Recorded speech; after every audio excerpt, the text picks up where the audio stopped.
Hello students, this is Ravi Prakash Sharma here. Once again I welcome you all on this brand new YouTube channel Conceptala Official.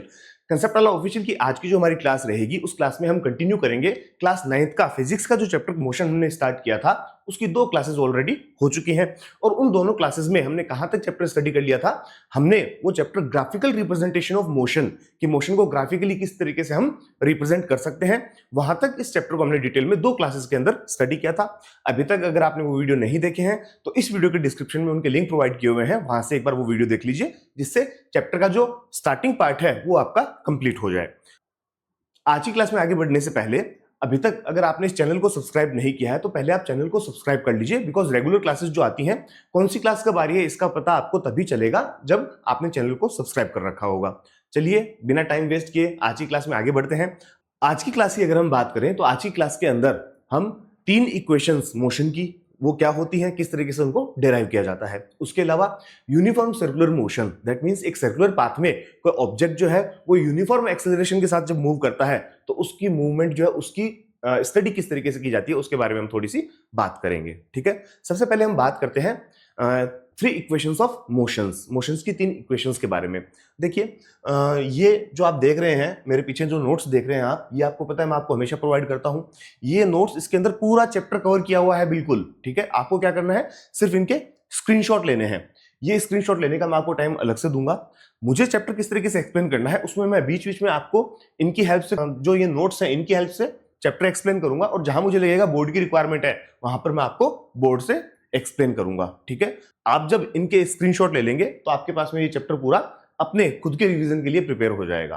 तो चलिए start करते हैं आज की class. सबसे पहले देखिए हमारी जो हेडिंग है equation of motion and uniform circular motion, उसमें भी equations of motion by graphical method. Graphical method से हम इक्वेशंस को किस तरीके से स्टडी करें। तो ग्राफिकल मेथड पे जाने से पहले बात कर लेते हैं कि ये इक्वेशंस होती क्या है।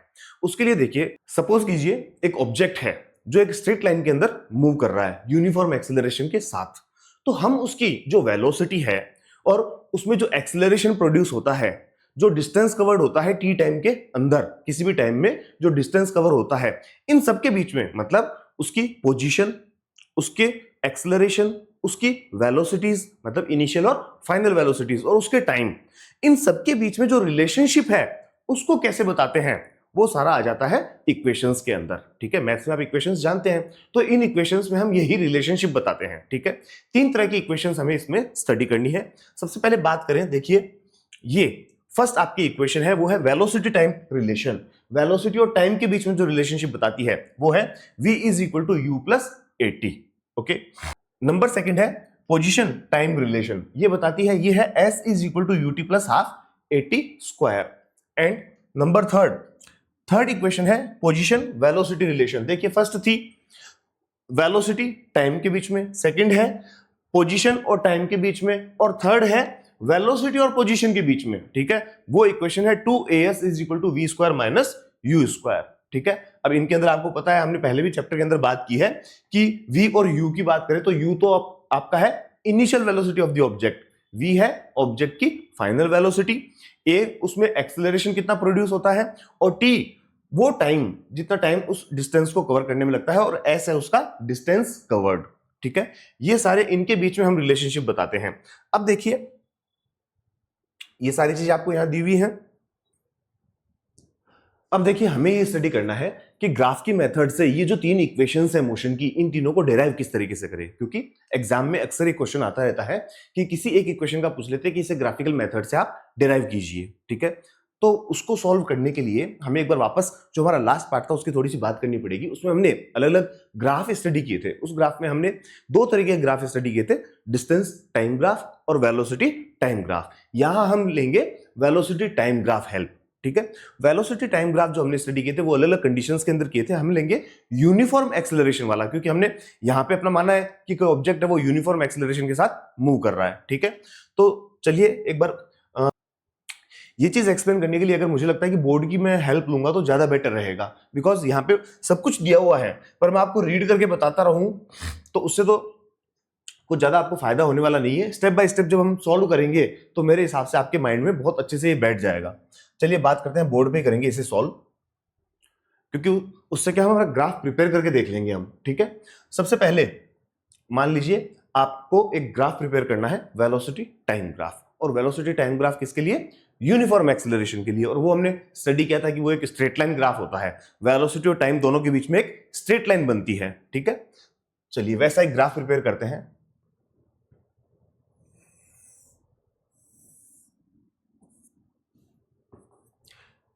इसमें मान लीजिए ये आपका पॉइंट ऑफ ओरिजिन है। आपको पता है एक्स एक्सिस पर हम लेते हैं टाइम और वाई एक्सिस पर हम लेते हैं वेलोसिटी।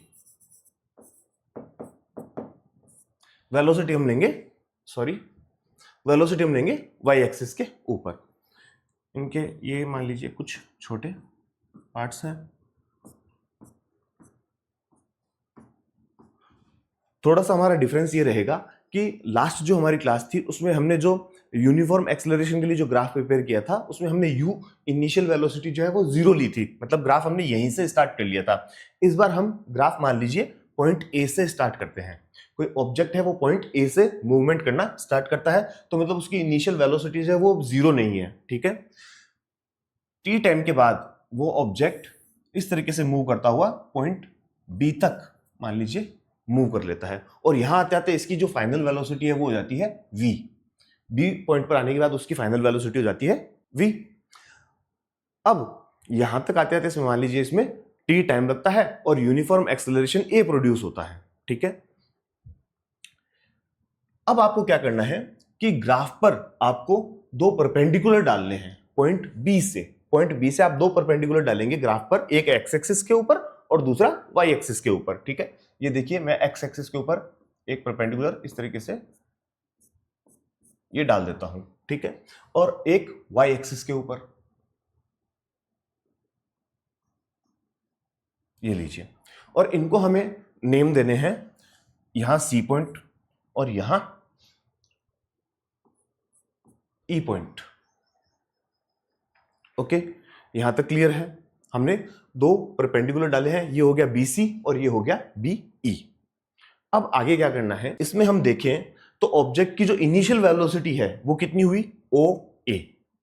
भाई इनिशियल वेलोसिटी यहां से स्टार्ट हो रही है तो OA उसकी इनिशियल वेलोसिटी हो गई और उसकी फाइनल वेलोसिटी कौन सी है?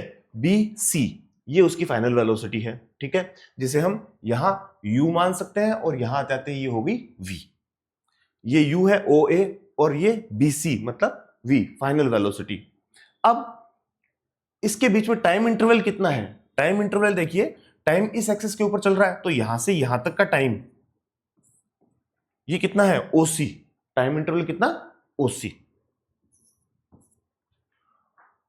OC के पैरेलल आप यहां से एक लाइन ड्रॉ कर लीजिए, ये यहां आएगा आपका पॉइंट मान लीजिए D। यहां आ गया आपका पॉइंट D। ये हमारा ग्राफ पूरा प्रिपेयर हो गया। ठीक है, अब इस ग्राफ के अंदर अगर हम बात करें from the graph,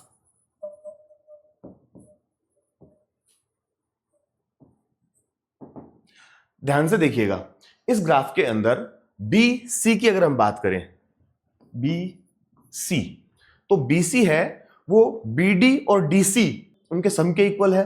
so BC is equal to BD plus DC। ठीक है, कोई कंफ्यूजन नहीं है इसमें। अब ये जो DC है ये किसके इक्वल है? OA के, क्योंकि DC इसके अपोजिट साइड है। ये एक तरह का रेक्टेंगल है, रेक्टेंगल में अपोजिट साइड्स इक्वल होती हैं, तो DC किसके इक्वल हुई? OA के। तो हम DC की जगह क्या ले सकते हैं? OA। तो ये हो जाएगा BC is equal to BD plus OA। ठीक है, अब और BC है क्या भैया? BC हमने पहली बात कर ली कि ये फाइनल वेलोसिटी है। फाइनल वेलोसिटी को हम किससे शो करते हैं? V से। तो VC की जगह हम ले सकते हैं V। और BD को आप एज इट इज रखिए। और OA क्या है? हमने पहले ही बात करी, OA है इनिशियल वेलोसिटी U। तो ये हो गया V is equal to BD plus U। यहां तक कोई प्रॉब्लम नहीं है। अब इससे आप BD की वैल्यू निकाल लीजिए। BD ये इक्वल आ जाएगा V माइनस U के। ठीक है, यहां तक कोई कंफ्यूजन नहीं होना चाहिए। ठीक है, अब हम इसे ले लेते हैं इक्वेशन नंबर 1। ये हो गई हमारी इक्वेशन 1। क्लियर है? चलिए आगे चलते हैं। वेलोसिटी टाइम ग्राफ की जब हम बात करते हैं तो इसमें जो एक्सेलरेशन होता है, एक्सेलरेशन का फॉर्मूला क्या होता है भैया? एक्सेलरेशन हमने स्टडी किया है कि acceleration a is equal to होता है change in velocity, change in velocity divided by time. इसमें तो कोई कंफ्यूजन नहीं है ना, हमने स्टडी कर रखा है एक्सेलरेशन होता है change in velocity divided by time. अब चेंज इन वेलोसिटी, वेलोसिटी में चेंज कितना हो रहा है? देखिए इनिशियल वेलोसिटी थी OA और फाइनल हो गई BC, तो चेंज कितना हुआ? चेंज हुआ BD।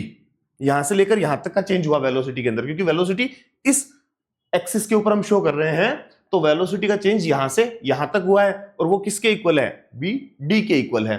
सो हम ये लिख सकते हैं A is equal to BD divided by time. Time कितना है?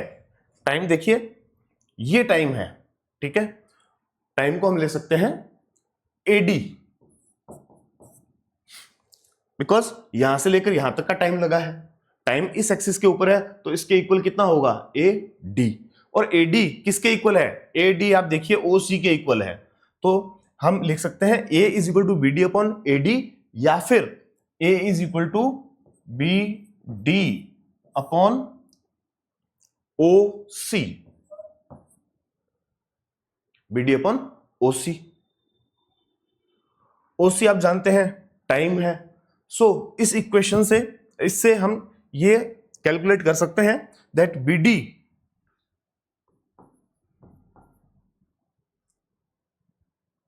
A is equal to BD upon T। इससे BD की वैल्यू निकालिए, BD is equal to A multiply T। ये उधर T इस साइड ट्रांसपोज होगा तो मल्टीप्लाई में जाएगा, BD is equal to AT।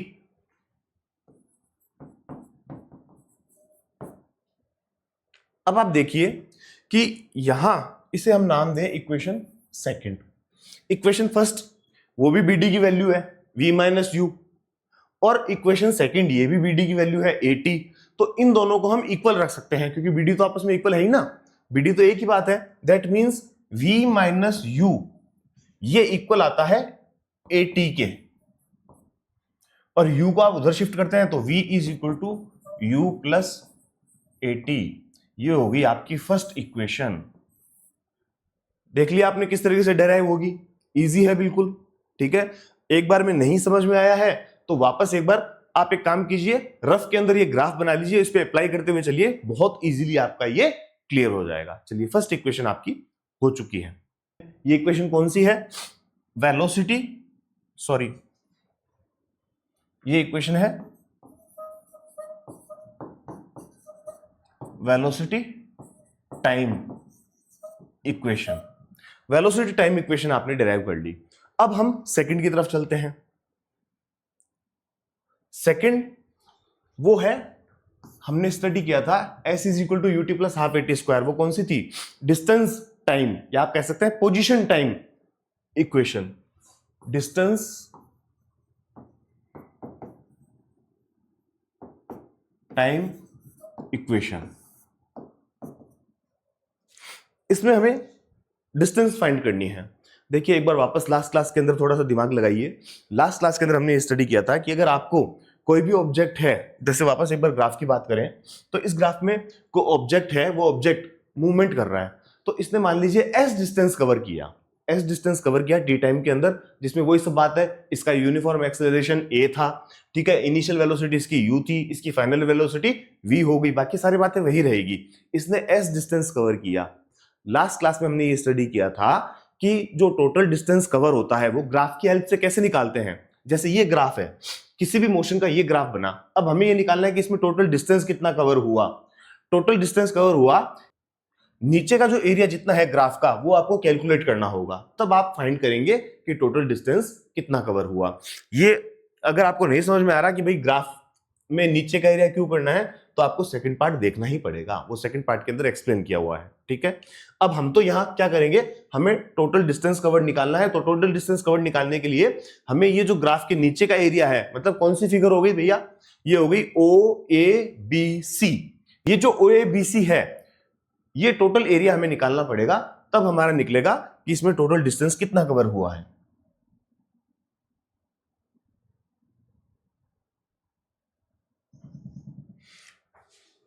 तो हमें मतलब क्या निकालना है, एरिया ऑफ OABC, ये एरिया निकालना है। भाई ये तो यहां पे फिर डायग्राम बनाना पड़ेगा। एक काम करते हैं, उसमें इसी में इसको इरेज कर लेते हैं हम। ये हमारा हो गया, हमने वेलोसिटी टाइम इक्वेशन निकालनी। अब हमें सेकंड इक्वेशन निकालनी है, तो इसके लिए ये आप अगर नोट करना चाहो तो कर लेना, वैसे उसमें आपको मिल जाएगा जो नोट्स हमने बना रखे हैं, जो PDF बना रखी है उसमें आपको मिल जाएगा। अब इसको हम क्या करते हैं, इसको एक बार इरेज कर लेते हैं, यही हम सेकंड इक्वेशन निकाल लेंगे, क्योंकि सेकंड इक्वेशन निकालने के लिए भी हमें इस डायग्राम की हेल्प लेनी पड़ेगी।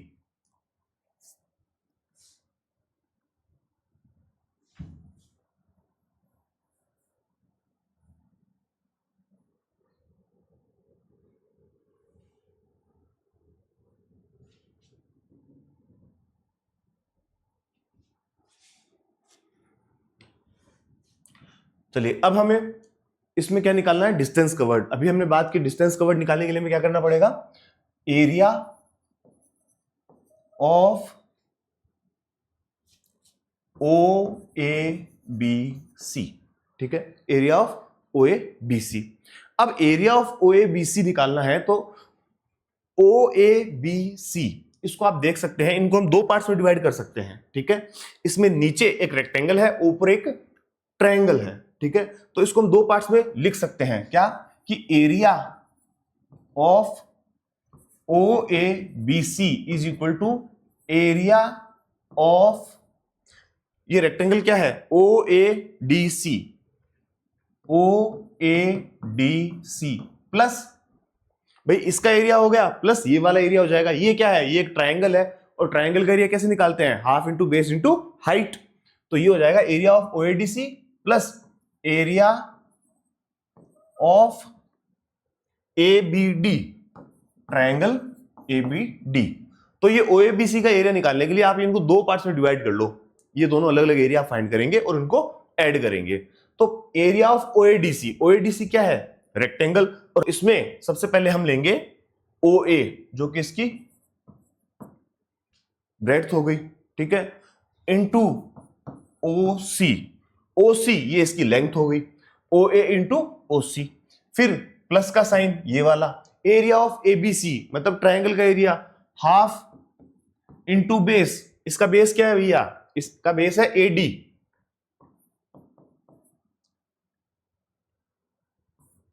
मल्टीप्लाई बाय हाइट कितनी है BD, तो AD इंटू BD।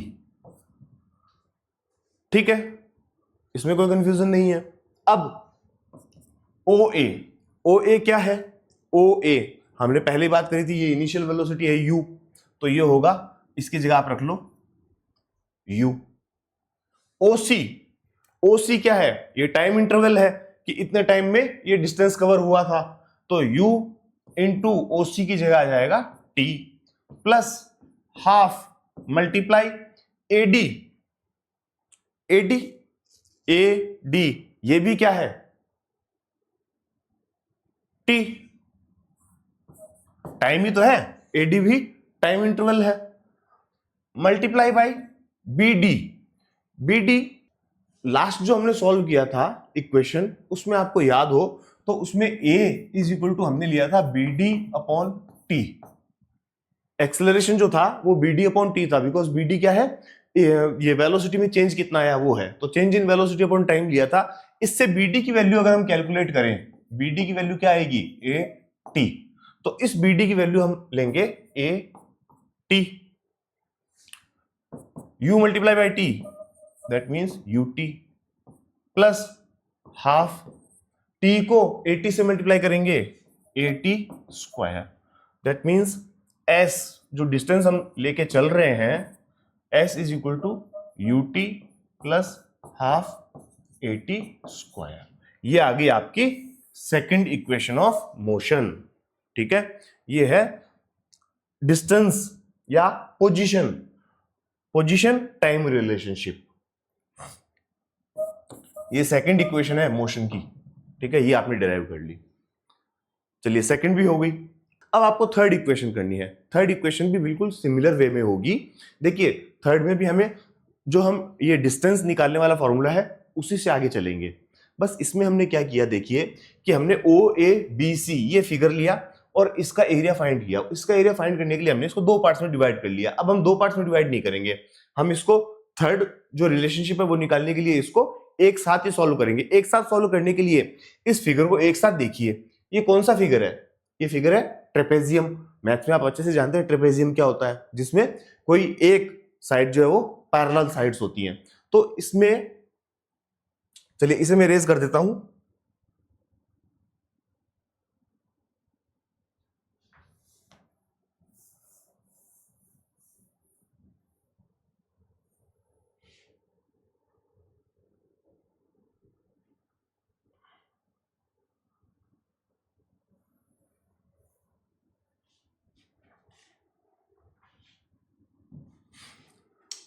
ये मैंने इसलिए रेज नहीं किया क्योंकि वापस हमें इसी से शुरुआत करनी है। एरिया ऑफ ओएबीसी ये निकालना है हमें। ठीक है, क्योंकि एस एस क्या है? Distance. Distance will be equal to area of OABC. अब ओएबीसी ये क्या है? ट्रेपेजियम। ट्रेपेजियम का एरिया आपको पता है हम कैसे फाइंड करते हैं? उसके एरिया का फॉर्मूला होता है area of trapezium is equal to half multiply sum of parallel sides multiply distance between parallel sides. तो उसके लिए देखिए सबसे पहले हम S इज इक्वल टू लेंगे half multiply sum of parallel sides. Parallel sides कौन सी हैं भाई इसकी?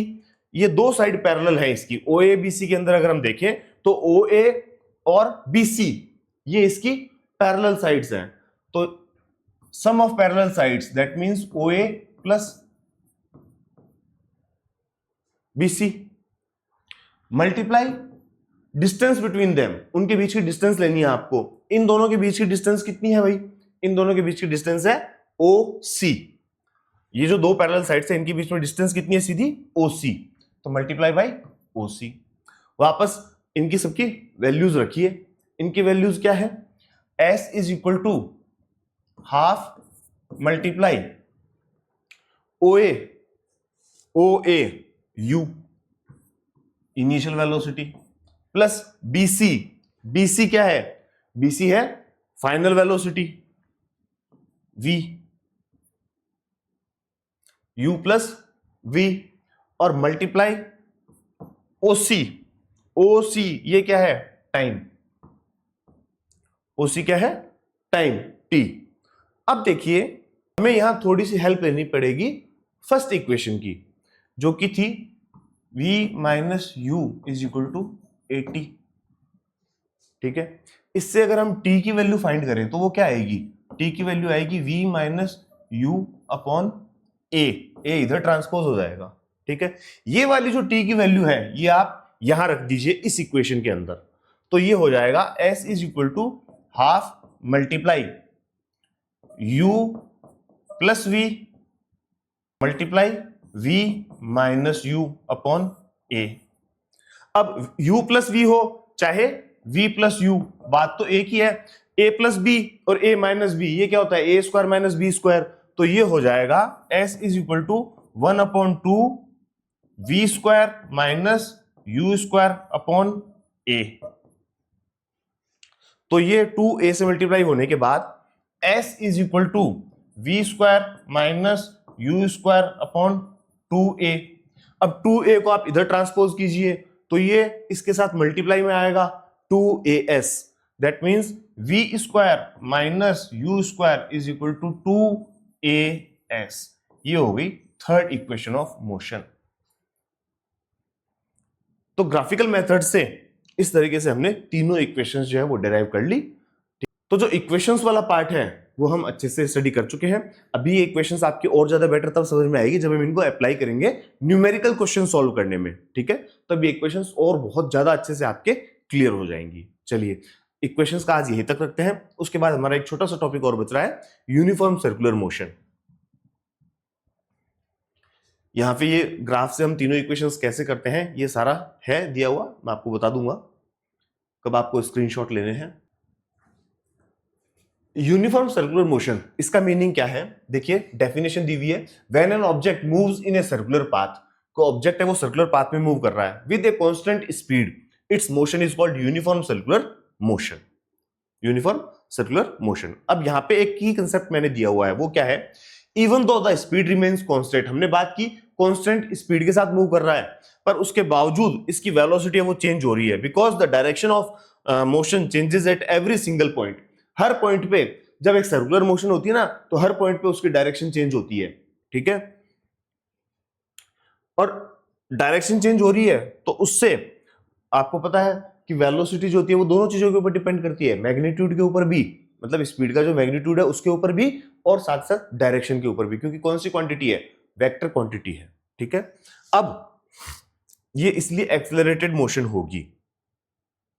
पहले हम बात करें, आगे देखिए फॉर्मूला बताया हुआ है, फॉर्मूला हम स्टडी करें उससे पहले ये जान लेते हैं थोड़ा सा, आपके यानी तो कंफ्यूजन रह जाएगा। यहां थोड़ा सा हम ये देख लेते हैं कि इसे हम सर्कुलर मोशन को एक्सेलरेटेड मोशन क्यों मान रहे हैं।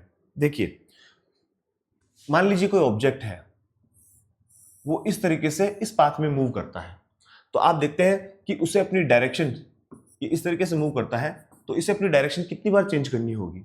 ठीक है, इसे अपनी डायरेक्शन 1 2 3 4 पॉइंट्स के ऊपर इसे अपनी डायरेक्शन चेंज करनी पड़ेगी। यहां पे आप थोड़े साइड्स बढ़ा दीजिए, ठीक है। ये मान लीजिए कोई हेक्सागोन है, इस हेक्सागोन में इसे अपनी जो डायरेक्शन है वो कितनी बार चेंज करनी पड़ेगी? मान लीजिए स्पीड तो इसकी कांस्टेंट है, ये एक ही स्पीड से दौड़े जा रहा है, कोई ऑब्जेक्ट है एक ही स्पीड से चल रहा है, मूव कर रहा है, पर यहां उसे अपनी डायरेक्शन चेंज करनी होगी, यहां चेंज करनी होगी, यहां चेंज करनी होगी, यहां, तो 6 टाइम्स इसे अपनी डायरेक्शन चेंज करनी होगी। अब देखिए हमने स्टडी किया था कि वेलोसिटी जो है वो क्या है? वो एक वेक्टर क्वांटिटी है। वेक्टर क्वांटिटी है मतलब कि अगर इसका मैग्नीट्यूड चेंज होता है तो भी एक्सेलरेशन प्रोड्यूस होगा, क्योंकि वेलोसिटी में चेंज आ जाएगा, और अगर डायरेक्शन चेंज होती है तो भी डिफरेंस आएगा, क्योंकि वेक्टर क्वांटिटीज जो होती है वो मैग्नीट्यूड पे भी डिपेंड करती है और डायरेक्शन पे भी डिपेंड करती है। अब यहां देखिए 6 टाइम्स हो रहा है। अब जितने पॉइंट आप बढ़ाते जाएंगे,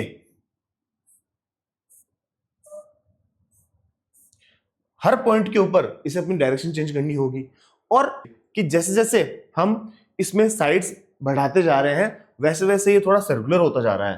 कहने का मतलब मेरा ये है कि जो एक सर्कल होता है उसमें हर पॉइंट के ऊपर इसकी जो डायरेक्शन है वो चेंज होती है, ठीक है। तो हर पॉइंट के ऊपर इसकी डायरेक्शन चेंज हो रही है, मतलब उसकी हर पॉइंट के ऊपर वेलोसिटी चेंज हो रही है, और वेलोसिटी चेंज हो रही है तो ये एक्सेलरेटेड मोशन है, ठीक है। इसमें भी एक्सेलरेशन प्रोड्यूस होगा। इसका एक आप एक्सपीरियंस कर सकते हैं डेली रूटीन के अंदर। डेली रूटीन के अंदर मान लीजिए आप एक थ्रेड लीजिए, उस थ्रेड से कोई स्टोन बांध लीजिए, उस स्टोन को कई बार बच्चे खेलते हैं इस तरीके से, हमने भी कई बार खेला है ऐसे, कि उसको हम यूं घुमाते हैं, ठीक है। जब हम उसको यूं इस तरीके से रोटेट करवा रहे हैं, तो जैसे आप उसे रिलीज करते हैं, तो हर बार रिलीज करने पर क्या वो एक ही डायरेक्शन में जाएगा? नहीं, हर बार रिलीज करने पर वो अलग अलग डायरेक्शन में जाता है। एक्चुअली होता क्या है कि मान लीजिए आप उसे इस तरीके से मूव करवा रहे हैं, यहां आपने उसे रिलीज किया, तो वो किस डायरेक्शन में जाएगा? वो एक स्ट्रेट लाइन में जाएगा, और वो स्ट्रेट लाइन इस सर्कुलर पाथ का टेंजेंट बनाएगी, मतलब वो यो जाएगा, क्योंकि इस पॉइंट के ऊपर उसकी डायरेक्शन ये थी, पर आप तो क्या कर रहे हैं, हर पॉइंट पे उसकी डायरेक्शन चेंज कर रहे हैं। यहां अगर आप उसे रिलीज करते हैं तो वो इस डायरेक्शन में जाएगा, यहां अगर आप उसे रिलीज करते हैं तो वो इस डायरेक्शन में जाएगा। तो क्या है, हर पॉइंट के ऊपर उसकी डायरेक्शन चेंज हो रही है, इसलिए ये एक्सेलरेशन यहां प्रोड्यूस हो रहा है, ठीक है। मैग्नीट्यूड नहीं बदल रहा, उसकी हमने पहली बात कर ली भाई, स्पीड तो उसकी कांस्टेंट है, तो इसलिए मैग्नीट्यूड में कोई चेंज नहीं है, पर हर पॉइंट के ऊपर डायरेक्शन चेंज हो रही है। हर पॉइंट के ऊपर डायरेक्शन चेंज होने से क्या होगा? उसमें एक्सेलरेशन प्रोड्यूस होगा।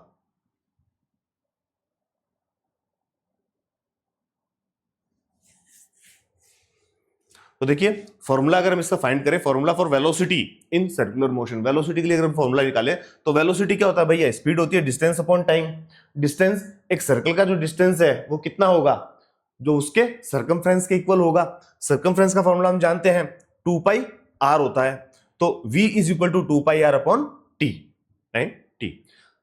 कुछ हम इनके एग्जांपल्स की बात करें डेली रूटीन में, जो यूनिफॉर्म सर्कुलर मोशन होती है उसके क्या एग्जांपल्स हो सकते हैं।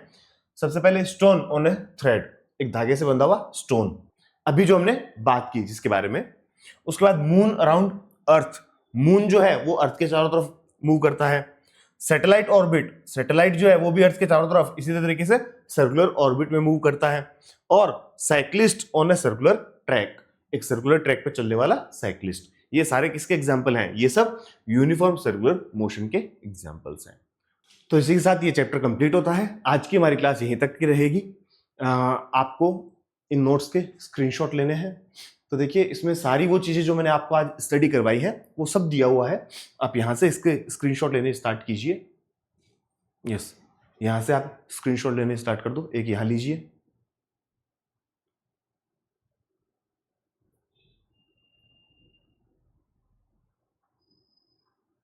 एक स्क्रीनशॉट आप यहां ले लीजिए,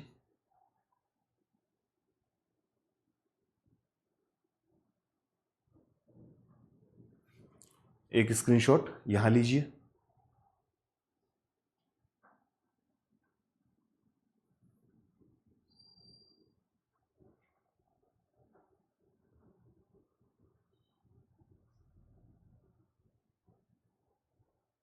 एक स्क्रीनशॉट यहां ले लीजिए,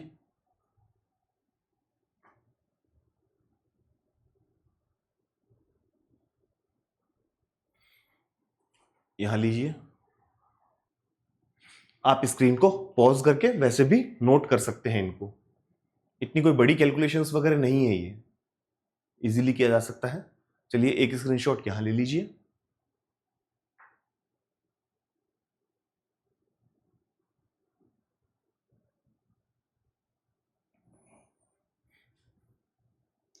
एक स्क्रीनशॉट यहां लीजिए,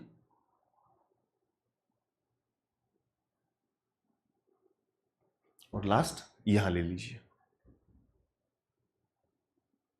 तो इसी के साथ आज का आपका चैप्टर कंप्लीट होता है। अगर वीडियो आपको पसंद आया है, पढ़ा हुआ समझ में आया है, तो वीडियो को लाइक कर लेना, शेयर कीजिएगा और साथ ही साथ चैनल को सब्सक्राइब तो कर ही लीजिए। चलिए मिलते हैं बहुत जल्द इस चैप्टर के क्वेश्चन आंसर लेकर, जिनमें न्यूमेरिकल जब हम सॉल्व करेंगे तो ये जो तीनों इक्वेशंस आज आपने स्टडी की हैं ये बहुत अच्छे से आपके माइंड में बिल्कुल इनके कंसेप्ट और ज्यादा क्लियर हो जाएंगे। चलिए तब तक के लिए good bye, have a nice day, जय हिंद, जय भारत।